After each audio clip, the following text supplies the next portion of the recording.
Di video ini kita akan belajar bersama terkait materi aspek informasi.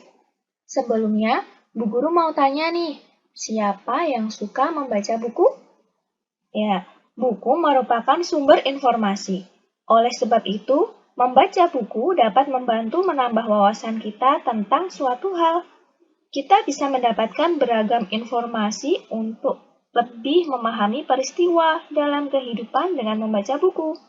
Informasi yang disajikan dalam suatu buku sangatlah banyak, mulai dari penjelasan suatu benda atau peristiwa hingga ulasan suatu peristiwa.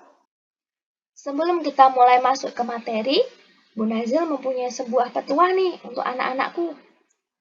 Buku adalah jendela dunia di mana kita bisa melihat isi dunia tanpa melakukan perjalanan. Hanya cukup membaca sebuah halaman. Nah, dari petuah ini kita ketahui ya bahwa buku mengandung beragam informasi.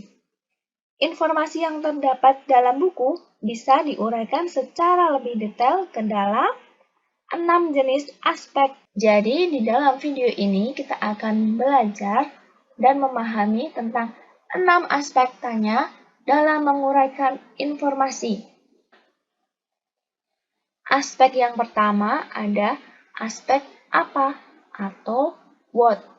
Selanjutnya ada di mana atau where. Kemudian aspek yang ketiga siapa atau who. Selanjutnya yang keempat kapan atau when. Dan aspek yang kelima mengapa atau why. Dan yang terakhir bagaimana atau how. Jadi seringkali untuk memudahkan kita mengingat 6 aspek tanya ini atau 6 aspek informasi ini biasa juga disebut dengan 5W, 1H. W yang pertama berasal dari what, kemudian W yang kedua where, who, when, why, dan plus 1H yaitu how. Aspek yang pertama adalah apa. Apa berfungsi untuk menanyakan sesuatu baik berupa keadaan atau perbuatan yang berkaitan dengan isi atau inti bahasan.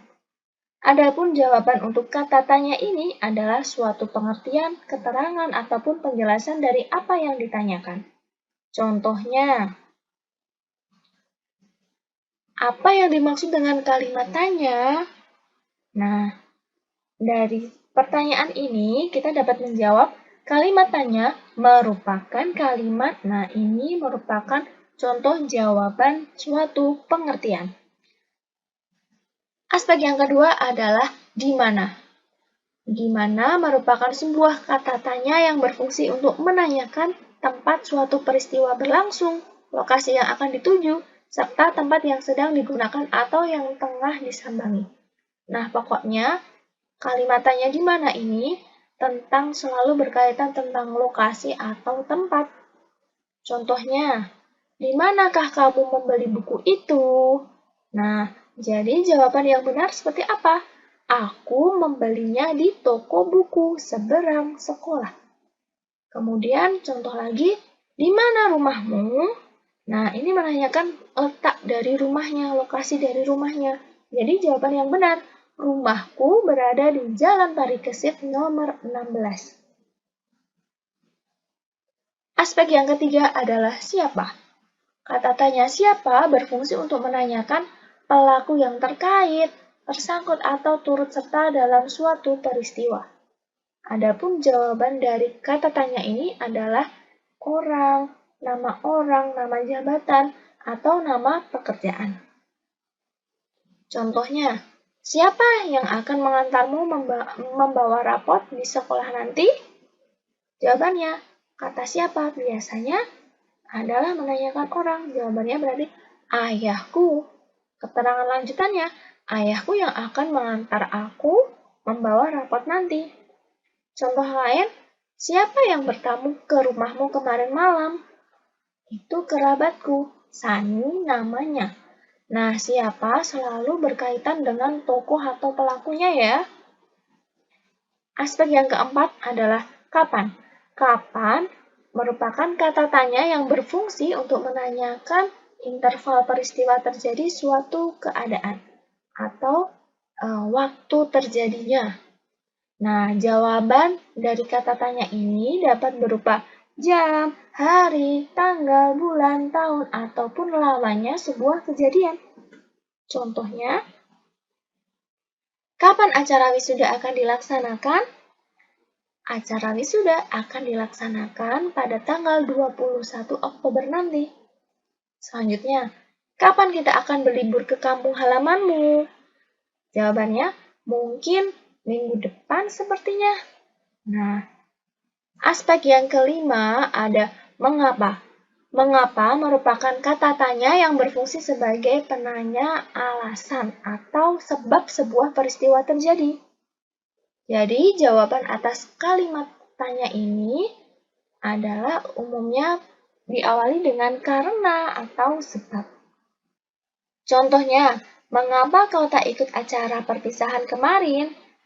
Jawabannya, aku tidak mengikuti acara perpisahan karena harus menemani adikku di rumah sakit. Nah, ada jawaban berupa karena. Selanjutnya, yang kedua, mengapa angka 2 termasuk bilangan prima? Jawabannya, sebab angka 2 hanya bisa dibagi dengan angka 1 dan angka 2 itu sendiri. Aspek yang keenam atau yang terakhir adalah bagaimana. Kata tanya ini berfungsi sebagai kata yang menanyakan cara atau proses sebuah peristiwa berlangsung, serta untuk menanyakan keadaan atau kejelasan suatu hal. Nah, contoh yang pertama, bagaimana keadaan rakyat Indonesia ketika mengalami penjajahan? Jawabnya, rakyat Indonesia sangat menderita. Nah, di sini kata tanya bagaimana untuk menanyakan suatu keadaan. Contoh yang kedua, bagaimana terbentuknya Perserikatan Perempuan Indonesia? Jawabnya, Kongres Perempuan Indonesia pertama menggalang persatuan dan kesatuan, sehingga terbentuklah Perserikatan Perempuan Indonesia. Di sini kata tanya bagaimana digunakan untuk menanyakan suatu proses sebuah peristiwa berlangsung. Sekian pembahasan pada materi kali ini. Selamat dan semangat belajar ya anak-anak. Jangan lupa untuk klik tombol like, subscribe, dan klik tombol loncengnya. Sampai jumpa.